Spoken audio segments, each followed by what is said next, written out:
Virgin Most Powerful Radio, sharing the gospel with clarity and charity.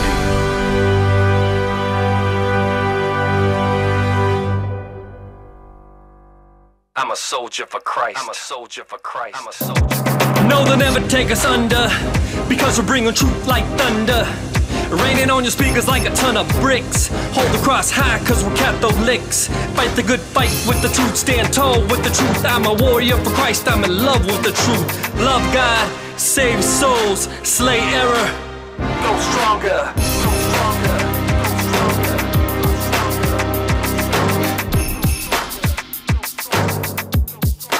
Too blessed to be stressed. Too blessed to be stressed, too anointed to be disappointed. And if hope was money, we would be billionaires, trillionaires. No, do not adjust your radio or your cell phone. You're not listening to the Bar of History with Dr. Ed. You are, well, you're listening to Dr. Ed, but I'm filling in today on the Terry and Jesse show. Terry and Jesse are doing some power preaching in Texas and in California. And so I've got a fantastic show for you today because I have a fantastic guest. I have arguably the world's greatest expert on the Catholic world's greatest relic, and that is the Holy Shroud of Turin, and the burial cloth, the purported burial cloth in which Jesus was wrapped after his crucifixion. And you know, we are only 10 days away now. That's hard to believe. Lent is flying by. We're only 10 days away from Good Friday.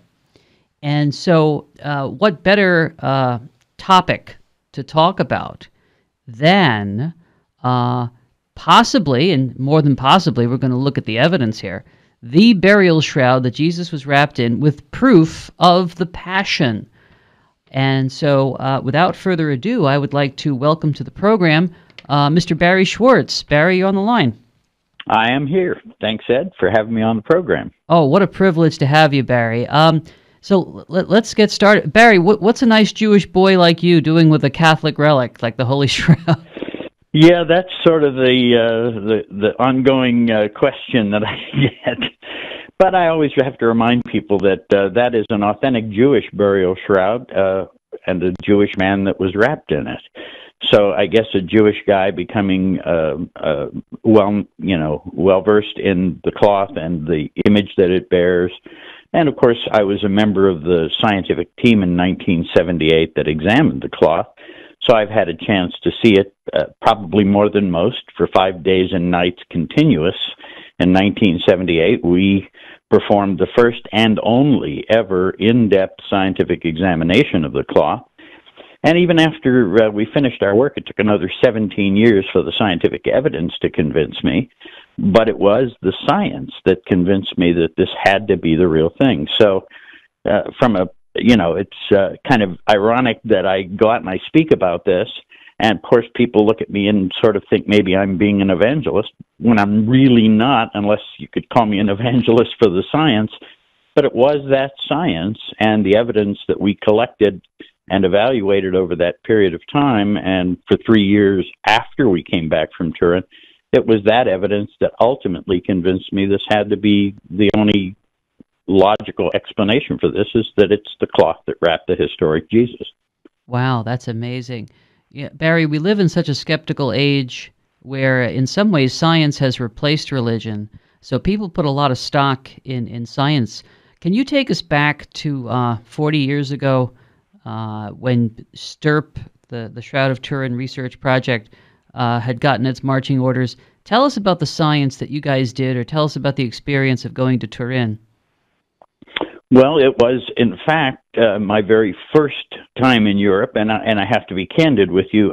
When I was first asked to participate in the project, I said no, because I thought, well, I don't necessarily want to get involved with a religious thing, and I was raised in an Orthodox Jewish home. My parents both born in Poland and immigrated to the U.S. as kids, so I was first generation born here. And so for me, we lived in a neighborhood that was half Italian and half Jewish, so had many Catholic friends. We were raised to respect the priests and the nuns the same way that we would with a rabbi. There were never any problems. We never had any issues amongst us. And so, but I still felt a little uncomfortable when they first asked me to participate. But the properties, particularly one property of the image, had attracted me. I was a professional photographer all those years.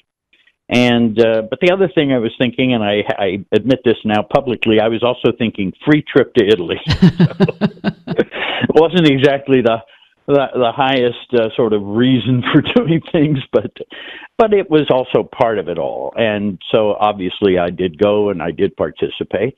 And our team spent 17 months before we went to Italy developing a series of experiments that were non-destructive so that we would cause no harm to the cloth. Right. We even built a steel table, 14.5 feet long by 3.5 feet wide, shipped that over to Italy so that we could fasten the cloth to that table using magnets so we would cause, again, no harm to the cloth.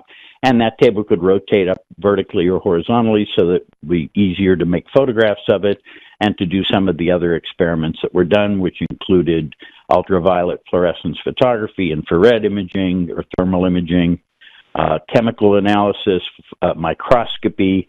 We lifted tape samples from the surface of the cloth to remove any surface debris that might help us determine, how the image was formed. And that was our primary purpose, was to determine how is this image formed. The conventional wisdom at the time was, well, it must be some kind of a painting. And even I thought that. I fully expected we'd get there and I'd see the paint and the brush strokes and we'd come home. That'd be the end of it. Well, it took about 15 minutes after the shroud was laid out before us. We photographers always have a high-powered magnifier in our pocket. And I grabbed my magnifier and started looking at the image up close with a 10x loop. And I was looking for paint particles. I was looking for pigments. I was looking for binders that might bind paint to the surface of the cloth. Right. There was none of that. So within 15 minutes, I was reasonably satisfied that whatever this was, it certainly wasn't a painting. And our purpose was to determine exactly how that image formed. We spent 5 days and nights working around the clock nonstop, came back from Italy and spent the next 3 years producing the data, evaluating it, writing it into papers, and submitting those papers to the highest quality peer-reviewed journals of the day. And so all of our data is now published in these journals, and of course it's now all available on our website, shroud.com. So anyone who wants to see the actual science without opinion, because science doesn't need opinion, it provides data, right, you can now see that and read these papers for yourself. Some of them are quite technical, of course, but I think the general conclusions of each of those papers is something anyone could easily understand.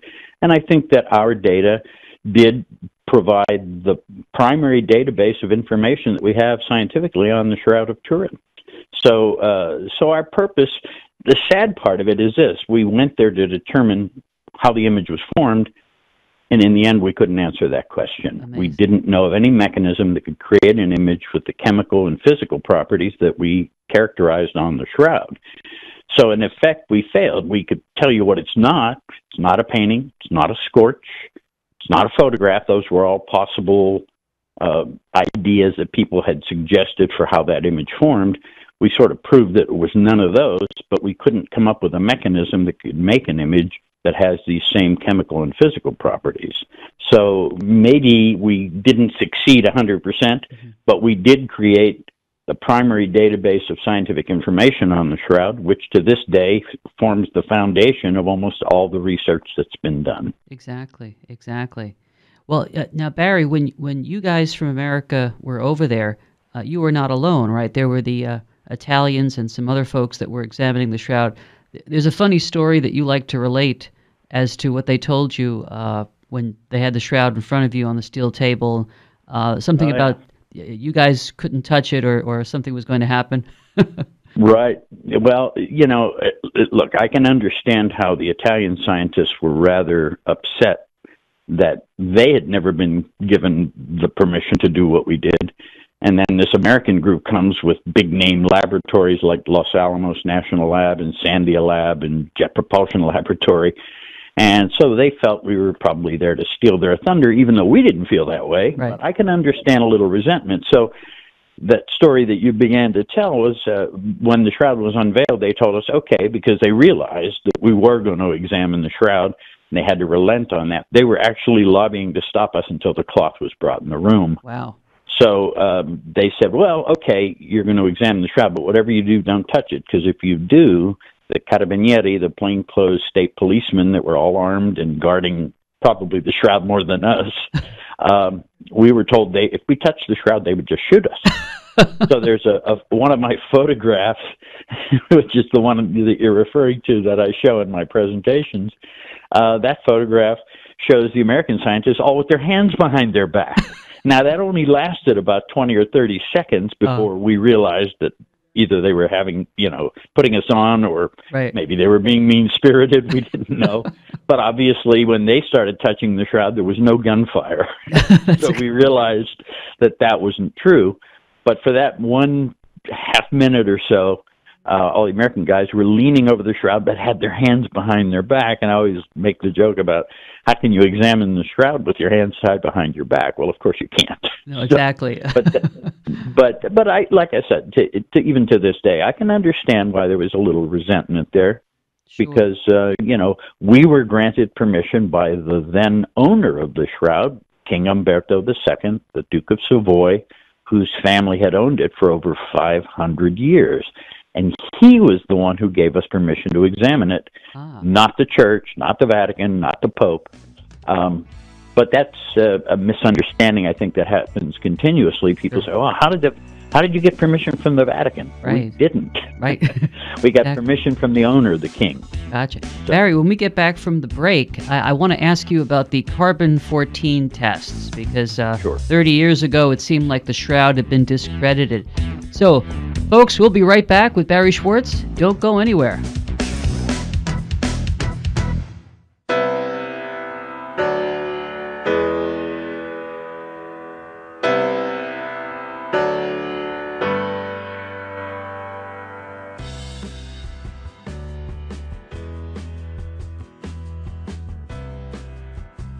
This is Terry Barber inviting you, all the men, to a men's conference June 15th at the Sacred Heart Chapel. This is going to be a day where we're going to talk about true masculinity. You know, there's a problem in the Catholic Church today. We have very few men who love the Catholic faith. And I know a lot of the wives that I'm listening to right now saying, I want my husband to be on fire for the faith. Send him to the men's conference. Your son, send him to the men's conference by going to virginmostpowerfulradio.org or call 877-526-2151. That's June 15th. When your husband comes back from this conference, or your son, they're going to have a different view about their Catholic faith, because they're going to meet three men who love Jesus and his bride, the church, and are going to instill in them a love for Christ and his church, the Eucharist, Our Lady. Bring them to virginmostpowerfulradio.org. Sign up there or call 877-526-2151. Full sheen ahead. It is only because of your continued prayers and generous donations that Virgin Most Powerful Radio can broadcast live each weekday. We count on your spiritual and financial support because you understand the urgent need for Catholic programming that shares the gospel with clarity and charity, but without compromise. Please prayerfully consider becoming a monthly donor. You can set it up with the touch of a button on our website, catholicrc.org.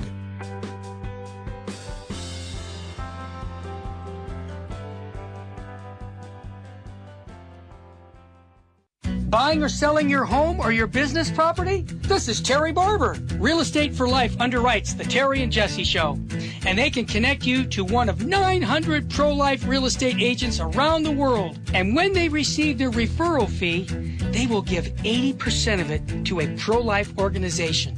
Wow, that's 80%. realestateforlife.org, 877-LIFE-US1.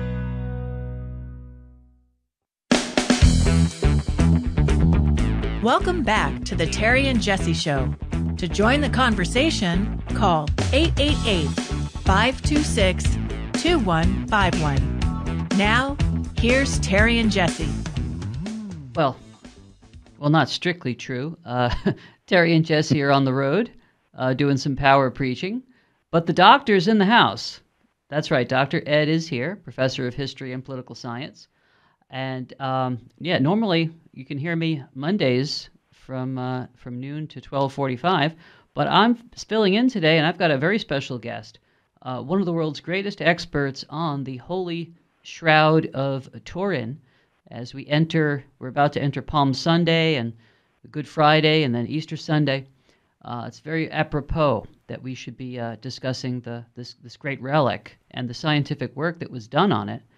Now, Barrie, it's amazing, Barrie, that for all the scientific experiments that were done, there was one that was done afterwards with a sample that kind of overshadowed all the other boatload of evidence that was there. I remember in high school, must have been 1988, there was this announcement on TV, the Shroud of Turin's been proven to be a medieval forgery. These Oxford professors, right. And really the media just took that and ran with it. Can you talk about that whole thing? Sure. In 1978, of course, is when we did our examination, and we published our data by 1980-81. And at that same time, the majority of the evidence pointed towards authenticity. So for probably about 10 years, I think the world came to accept that the Shroud was most likely authentic. There was a big spread in Life magazine, a spread in National Geographic in June of 1980 that was written by Ken Weaver, who was the science editor of National Geographic. Lent a lot of credence both to the science and to the potential authenticity of the Shroud. Unfortunately, and I have to give a little background here. When we finished our work, we came back with all this data.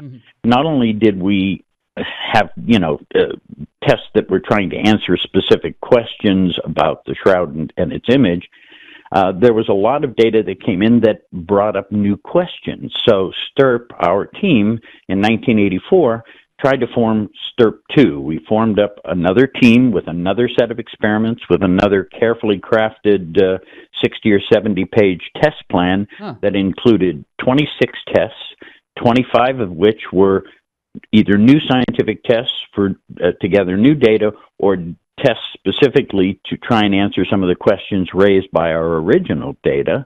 And the 26th test was radiocarbon dating. We submitted our test plan to Cardinal Ratzinger. People might have heard of him. He became Pope Benedict some years later. Right.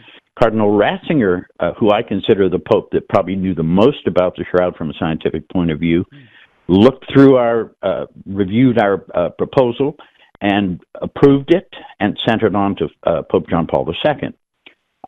Pope John Paul II then consulted his advisors at the Pontifical Scientific Academy, and they warned him not to let these Americans touch the Shroud again because they would harm it, which, of course, was not true. I mean, we spent a fortune in shipping this huge metal table over there with magnets so that we wouldn't harm it, and they had thumbtacked it to a piece of wood to display it at that point in time, so we were a little more careful than they were. Right. At any rate, the Pope agreed with his advisors, and STURP 2 never occurred. They disregarded all of our tests except radiocarbon dating. Then they had a special meeting in Turin with 7 radiocarbon dating laboratories, and they developed a proposal to do radiocarbon dating of the Shroud itself.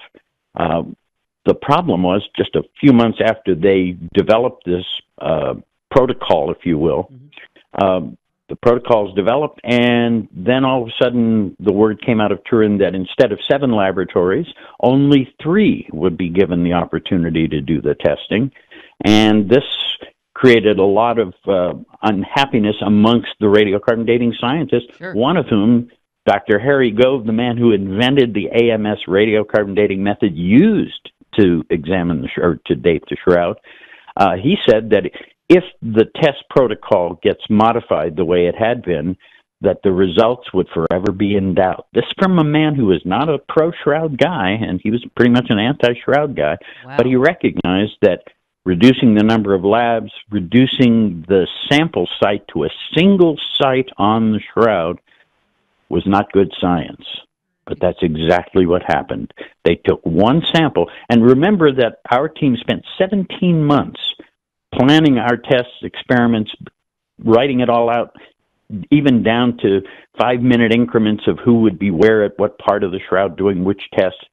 That was all discarded. They did their carbon dating test, and when they went in to cut the sample, they spent an hour and a half arguing over where to take the sample from. You think they would have figured that out first, right? Before you would think that they would have had some plan, and the fact that there was only one sample means that the 95% certainty they claimed for their results really doesn't have the real validity of science. I've spoken to hundreds of scientists over the years, and they all say, you just can't claim a 95% certainty on a single sample. Right. Well, they did their tests. The results were released. We all know what happened. The world said, okay, that's it. It's a fake.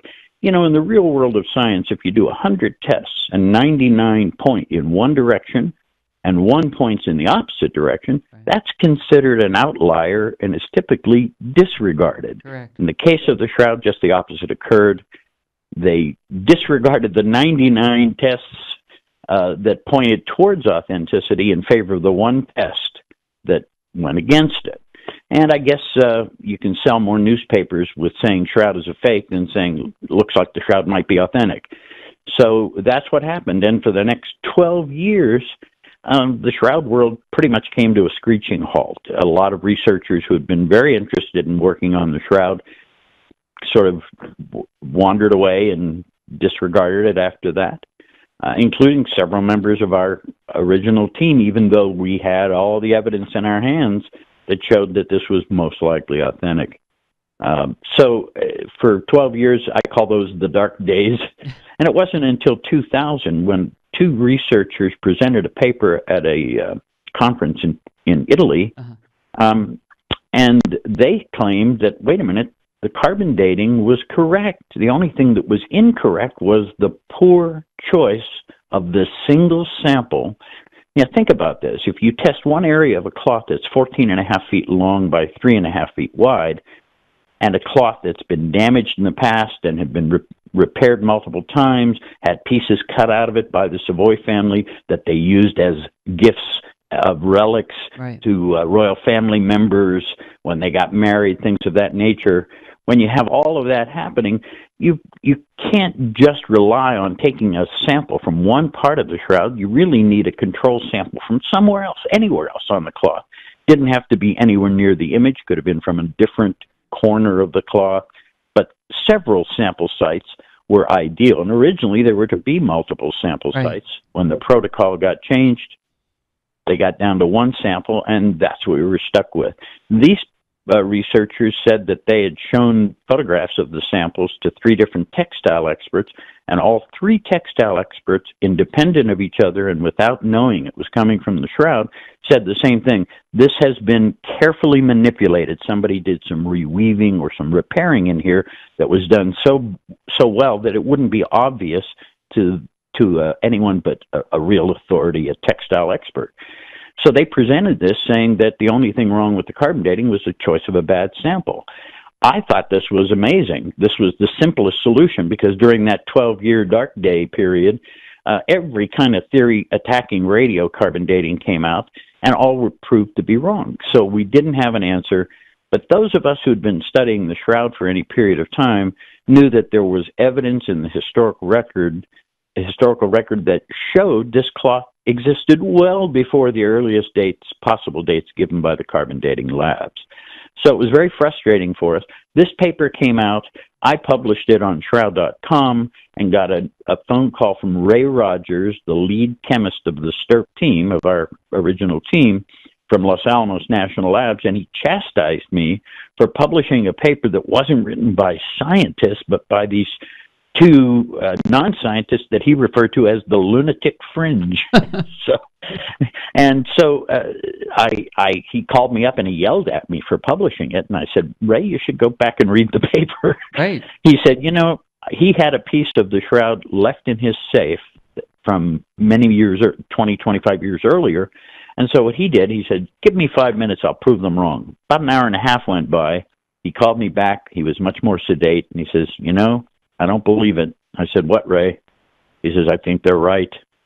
This is a man, a really brilliant chemist who was trying to prove them wrong, and in the end found that there was reweaving. He found cotton interwoven with the linen, which is forbidden by Jewish law. It's called mixing of the kinds. Right.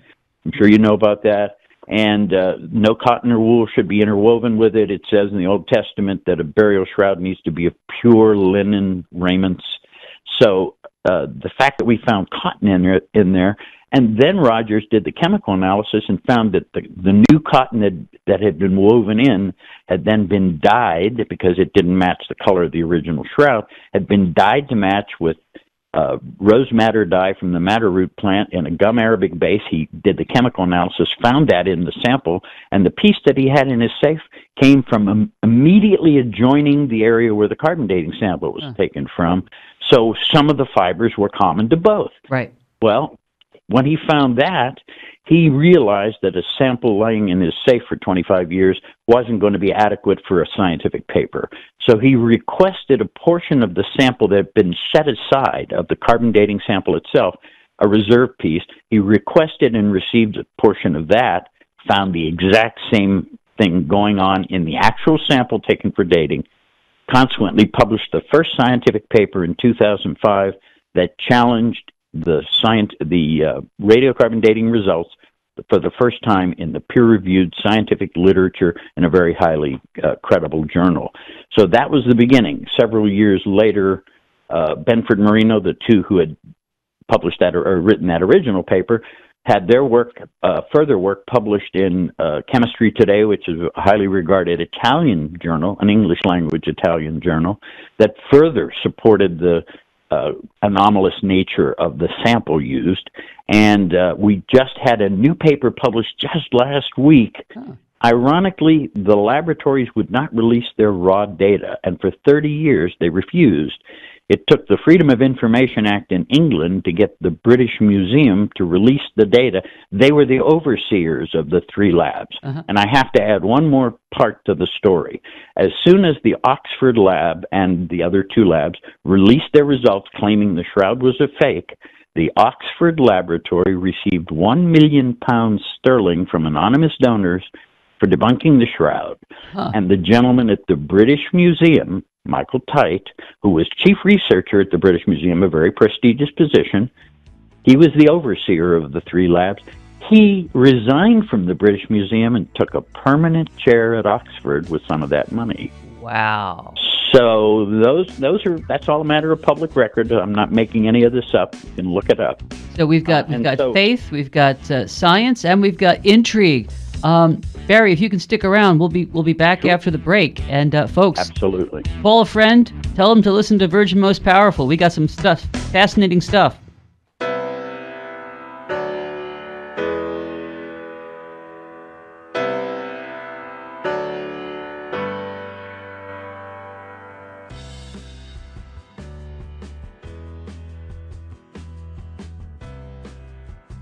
This is Terry Barber inviting you, all the men, to a men's conference June 15th at the Sacred Heart Chapel.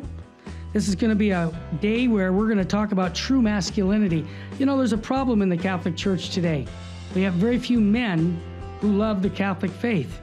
And I know a lot of the wives that I'm listening to right now saying, I want my husband to be on fire for the faith. Send him to the men's conference. Your son, send him to the men's conference by going to virginmostpowerfulradio.org or call 877-526 2151. That's June 15th. When your husband comes back from this conference, or your son, they're going to have a different view about their Catholic faith, because they're going to meet three men who love Jesus and his bride, the church, and are going to instill in them a love for Christ and his church, the Eucharist, Our Lady. Bring them to virginmostpowerfulradio.org. Sign up there or call 877-526-2151. Full sheen ahead.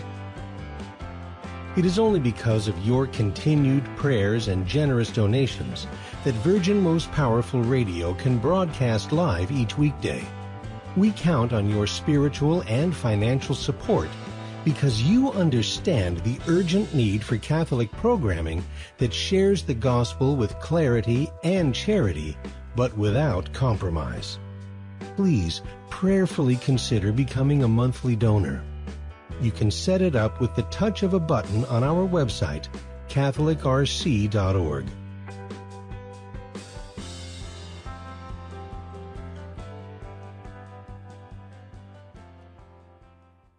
Buying or selling your home or your business property? This is Terry Barber. Real Estate for Life underwrites the Terry and Jesse Show, and they can connect you to one of 900 pro-life real estate agents around the world. And when they receive their referral fee, they will give 80% of it to a pro-life organization.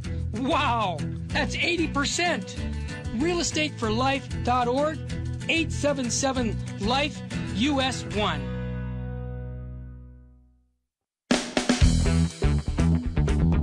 Welcome back to the Terry and Jesse Show. To join the conversation, call 888-526-2151. Now, here's Terry and Jesse. Welcome back to the Terry and Jesse Show. Terry and Jesse are on the road, but Dr. Ed is minding the store.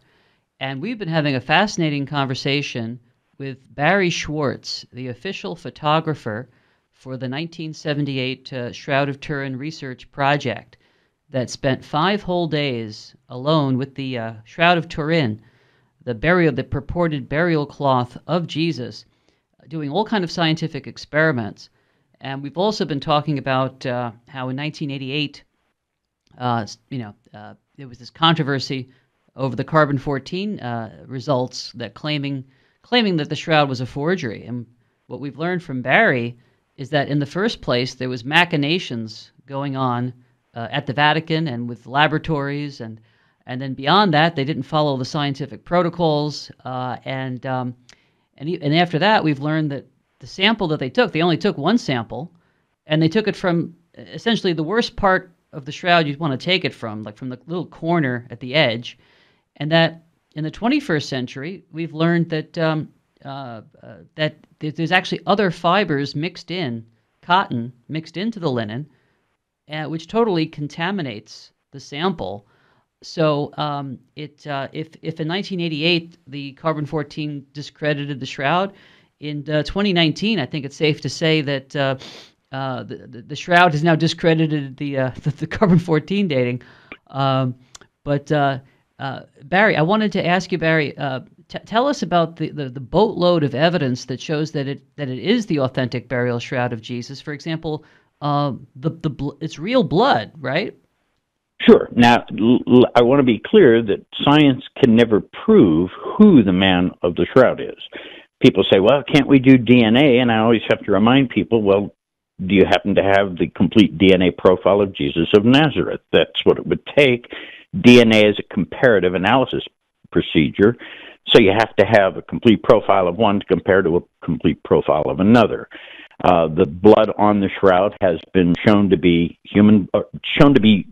at least primate blood, according to Al Adler, the blood chemist on our team, and he was being a careful scientist.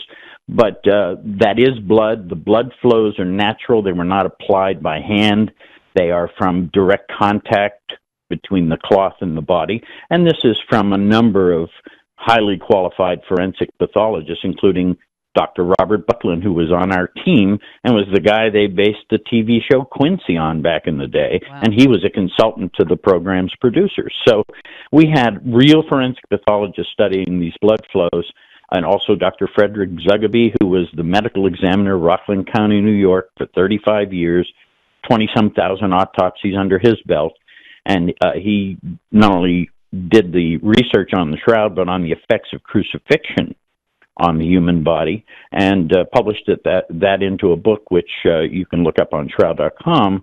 Also, all the papers that I've been mentioning, the radiocarbon dating papers that came out challenging the carbon dating, the first two that I'd already mentioned, and this new one, we'll be making a link to it in our next update, probably in late May, because this third paper that came out further supports the anomalous nature of the sample and consequently discounts the dates that were achieved. So I think that although we'll never be able to prove who the man is, you can look at it and take, in a courtroom you can go in with all this circumstantial evidence, and there are people on death row based on just circumstantial evidence, and there's a huge amount of circumstantial evidence pointing to the authenticity of the cloth, and only one test really that goes against that, and that, of course, is the carbon dating. So people have said, why don't they do another test? Why don't they carbon date it again? Well, now the shroud is no longer owned by King Umberto and his family.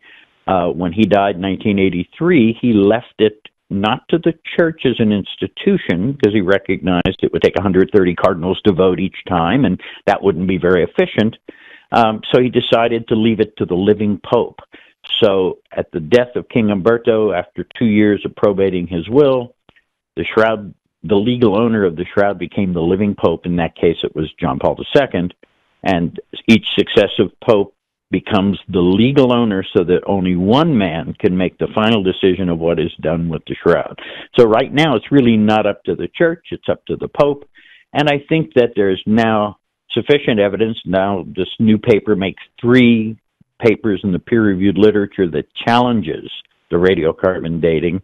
And so I don't think they feel that there's any immediate pressure to do anything, because these other papers have challenged it in the best way, which is scientifically. We can all say, oh, no, in my heart I know this is the real thing, but that doesn't prove anything. That's just our feeling. It's the evidence, the scientific evidence, that I believe is so important so that it supports this cloth as the authentic burial shroud of Jesus. Ed, you've probably heard me tell this story before, but I want to share what my little Jewish mother said about the shroud. She was born in Poland, immigrated to America at age 7, is the youngest of 4 kids. Not highly educated, high school education.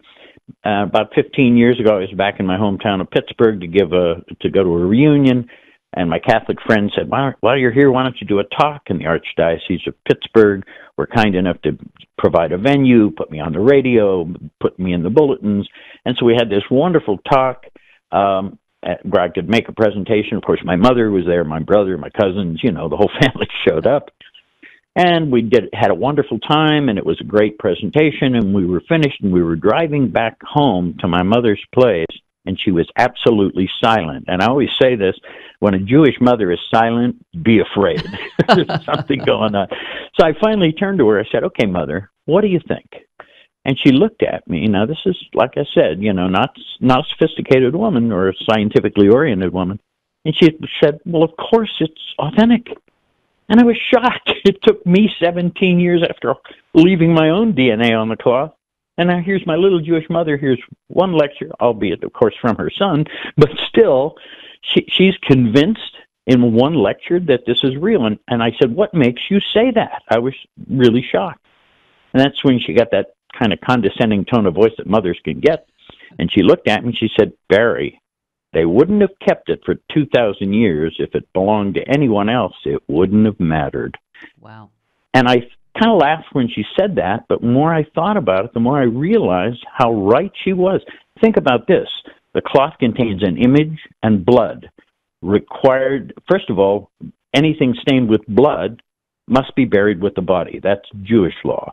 And an image is still forbidden by Jews and Muslims to this day. So they couldn't come running out of the tomb and say, look what we found, because the iconoclasts would have immediately tried to destroy it, and would have probably done so, and the people who held it.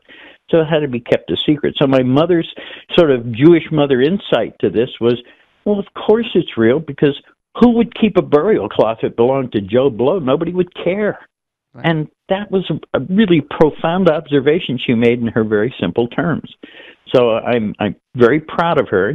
She got to hear me praise her on radio and TV. So she was very happy. Jewish mothers are like that. But but I think that her observation is a really sound one, and maybe a very important one. That, you know, who would keep a burial shroud? I point out another thing that you know, I'm obviously, being Jewish, I wasn't much of a scholar of the New Testament, but when I did read the New Testament, especially about what was found in the tomb, when it talks about a second cloth folded separate from the other, but in the tomb, that was the face cloth that would have been placed over his head when he was taken from the cross and taken to the tomb.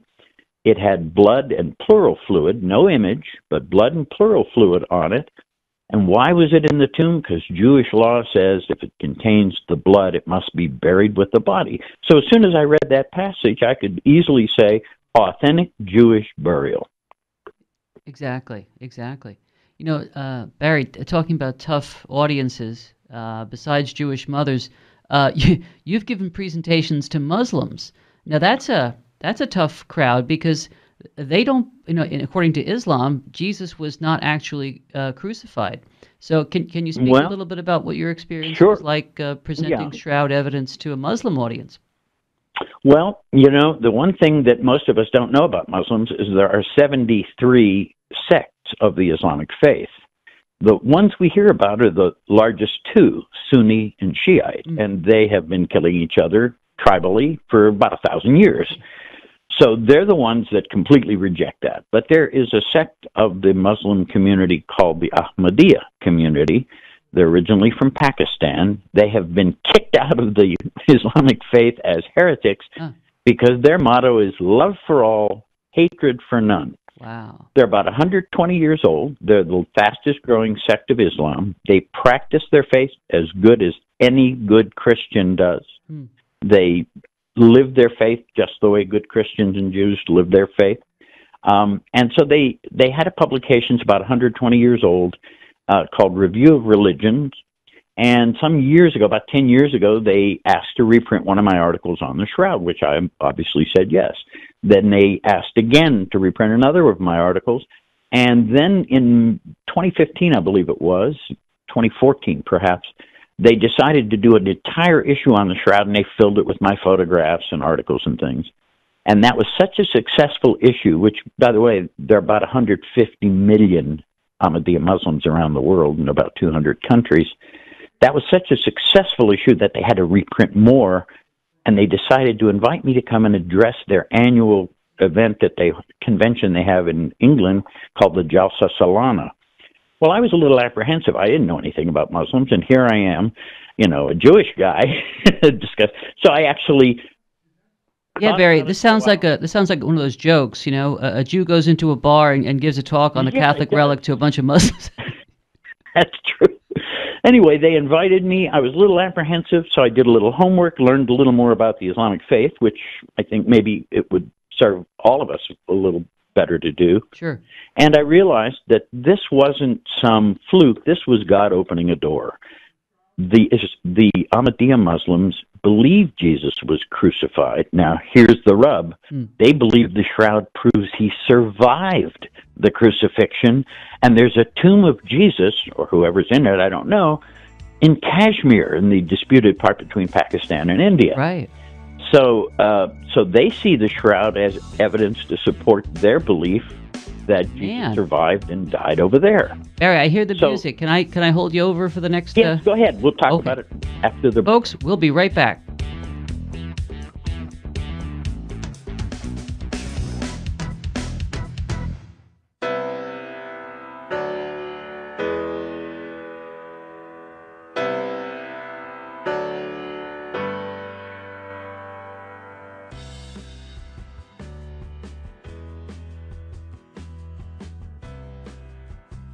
This is Terry Barber inviting you, all the men, to a men's conference June 15th at the Sacred Heart Chapel.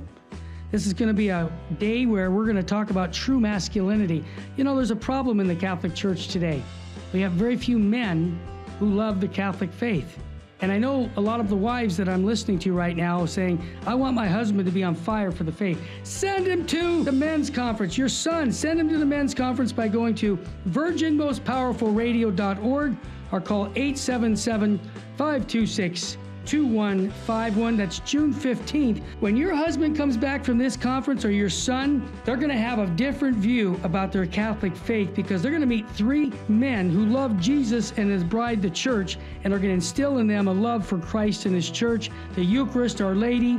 Bring them to virginmostpowerfulradio.org. Sign up there or call 877-526-2151. Full sheen ahead. It is only because of your continued prayers and generous donations that Virgin Most Powerful Radio can broadcast live each weekday.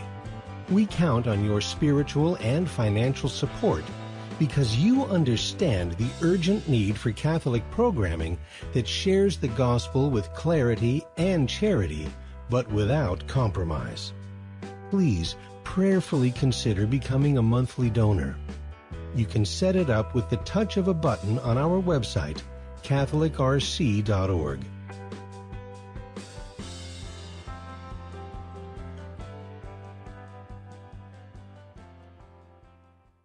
Buying or selling your home or your business property? This is Terry Barber. Real Estate for Life underwrites the Terry and Jesse Show, and they can connect you to one of 900 pro-life real estate agents around the world. And when they receive their referral fee, they will give 80% of it to a pro-life organization.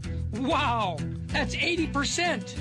realestateforlife.org, 877-LIFE-US1.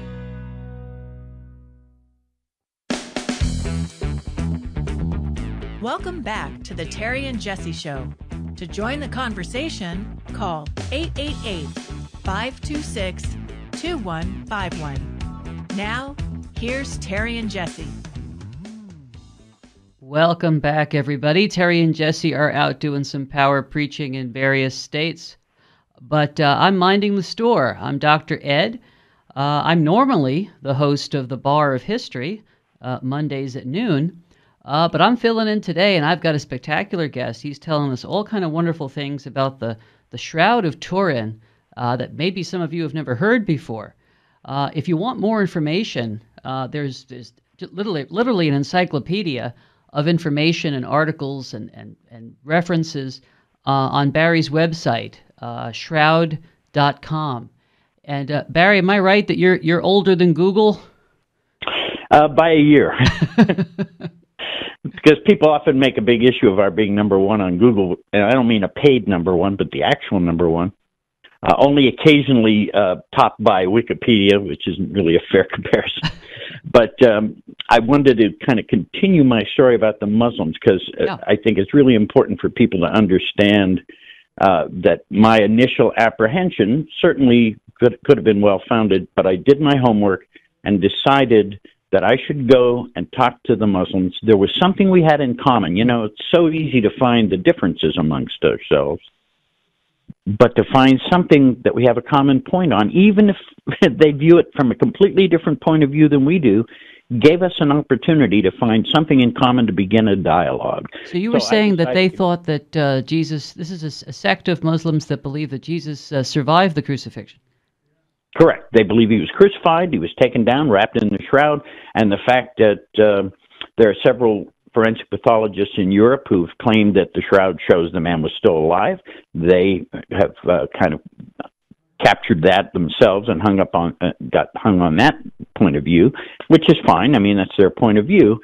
So I took the opportunity to go, even though I was a little apprehensive, and their caliph, effectively their religious spiritual leader, the same like the Pope would be for a Catholic, invited me up to address all of them at once, 35,000 people in front of me. Wow.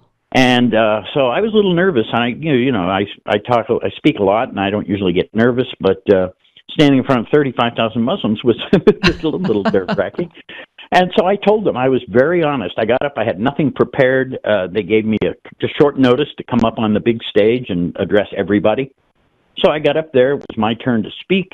All the other dignitaries that had given little speeches had read it from a script that they had written, they had written speeches. I had nothing prepared, so I just got up and spoke from the heart. And the first thing I told them was, I was a little nervous about coming here. And I said, because I'm a Jewish man discussing a Christian relic at a Muslim convention. And they cheered me like I was a long-lost brother and have treated me so well. And it was such a successful event. I've actually had the opportunity in successive years to have conversations with their caliph. We've actually come to be somewhat like friends. Wow. Although he's a loving man that, is beloved by his followers, obviously. And this year I'm going back for the 5th year in a row. The first year I arranged for a large shroud exhibit that travels through England to be brought to the event in Hampshire, which is where their convention is held. And it's come back now for 5 years. After the first 2 years, I thought being the big main guest speaker on this was enough for me. I needed to bring in others. And now I'm bringing in some of the top shroud scholars from around the world, including from Turin, the president of the Turin Centro. This will be his 3rd year attending. Emanuela Marinelli, a very well-known Italian shroud scholar, brilliant woman. Folks from Spain, from the Spanish Centro that studies the shroud, and the Sudarium of Oviedo, the face cloth that we mentioned earlier. And it turns out that has now become the largest shroud event in the world on an annual basis, and it's sponsored by the Ahmadiyya Muslim. Oh, my goodness. So for those who might have some fears and phobias, look, I understand that. Remember, I'm Jewish, so I can relate to being a little fearful, but not of this sect of the Islamic faith. They're the fastest growing sect of Islam. And 2 years ago, I was there, and in the evening was out in front of the hotel just having a chat with a young man who was there. His father is a diplomat from Holland who was invited to speak at the event. And I said, oh, so you're Ahmadiyya Muslim? He says, no, we're Sunni. And I said, well, what is a Sunni Muslim? Because the Sunnis have considered the Ahmadiyya outcasts. What is a Sunni doing here? And he looked at me and he said, some of us are tired of the killing. Wow. Whew. That was a powerful moment for me because each year this sect of the Islamic faith grows by hundreds of thousands. Last year, 650,000 new Ahmadiyya Muslims that have come from other sects of the Islamic faith. So for those who think that there's no hope there, I see that as a very hopeful thing, that there are Muslims who respect the Christian beliefs. They invited a Jewish guy to come and talk about it. That's pretty amazing. That is. And I get as much love from them as I get from every Christian community that I speak at. Wow. And I look forward to it now. I have friends there that I consider like family. What a beautiful And so it really, it kind of opened a new door for me, and I'm grateful that God gave that opportunity to me to go there, to speak to these folks, and to find the things that we have in common, which are far more than anybody would normally realize. You kind of discover that they're not any different than the rest of us. Right. And they're not, they've been in England 120 years, integrated to English society. They do not push their beliefs on anyone. They don't enforce Sharia law. They may practice it, but they don't push it on anyone else. So they show respect for each faith.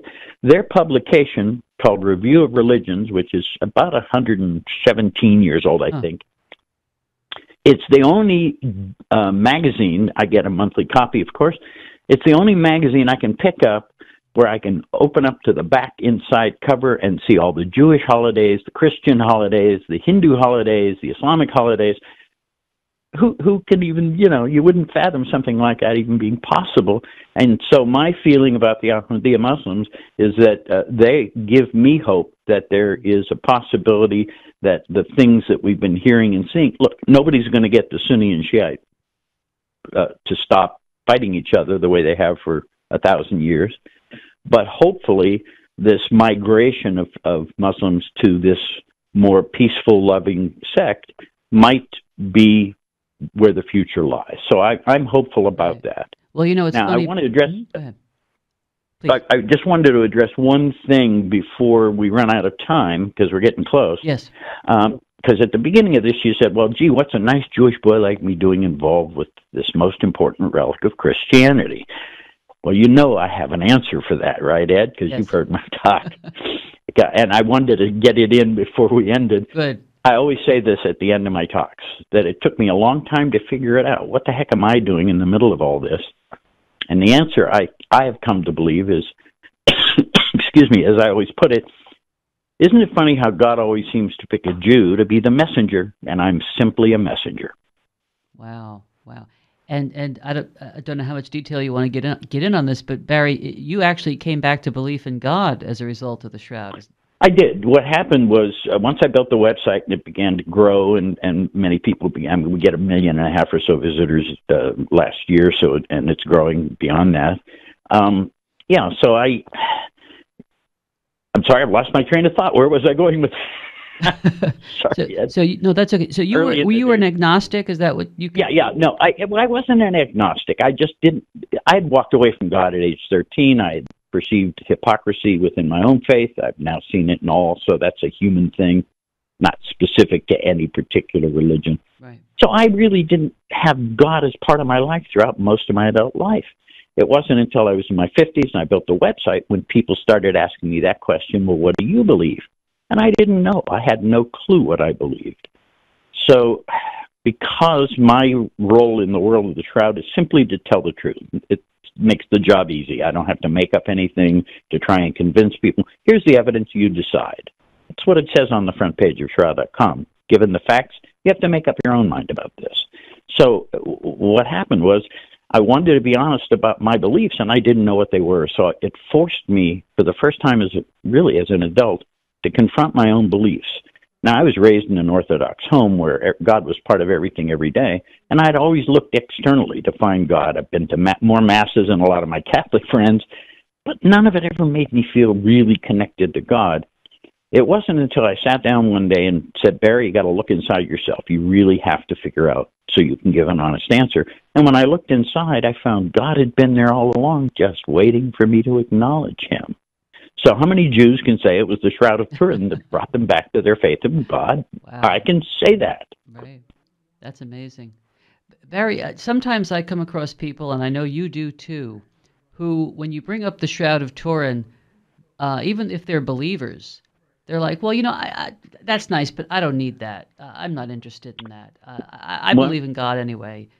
What do you say? I agree with that. Mm-hmm. Look, the way I see it is this. First of all, the answer to faith isn't on that cloth. It's in the eyes and hearts of those who look upon it. Mm. So it's up to us.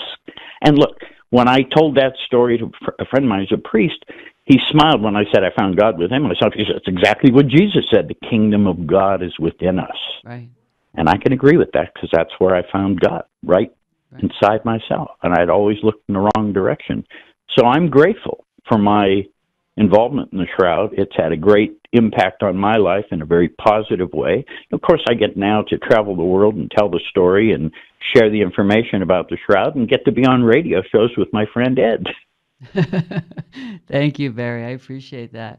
Let me ask you, Barrie, in terms of the future, what would you like to see happen with the Shroud?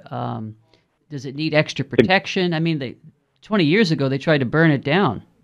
Yeah, they did. But it's now better preserved than it's ever been in its entire history. It's no longer rolled up and put in a wooden box. After the fire of 1997, they thought maybe a wooden box isn't such a good idea. So it's now no longer rolled. It's flat in a large cabinet, sealed behind bulletproof glass, fireproof cabinet, nitrogen, argon atmosphere like the Declaration of Independence, temperature and humidity controlled by computers, better preserved than it's ever been before, wonderful. Light tight, of course. So there's no pressing need for the church or the Pope to do anything. Gotcha. Well, and I hear the music. Yeah, that's how it is in life.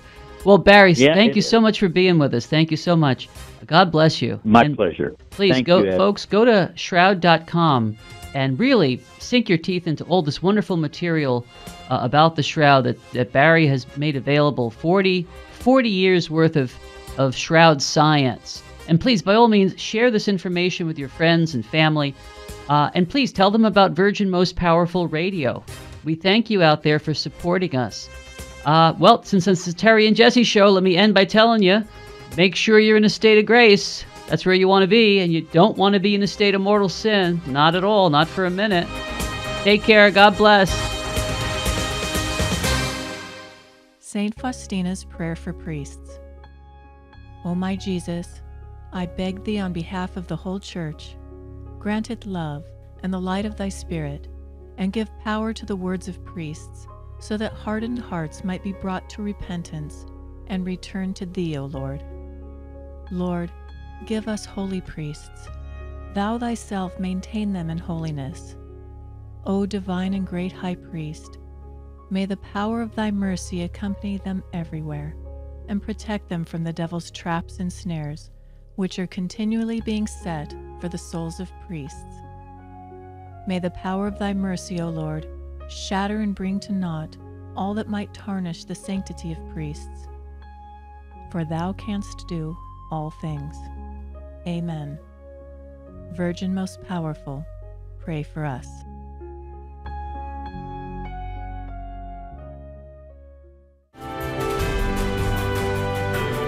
Virgin Most Powerful Radio, sharing the gospel with clarity and charity.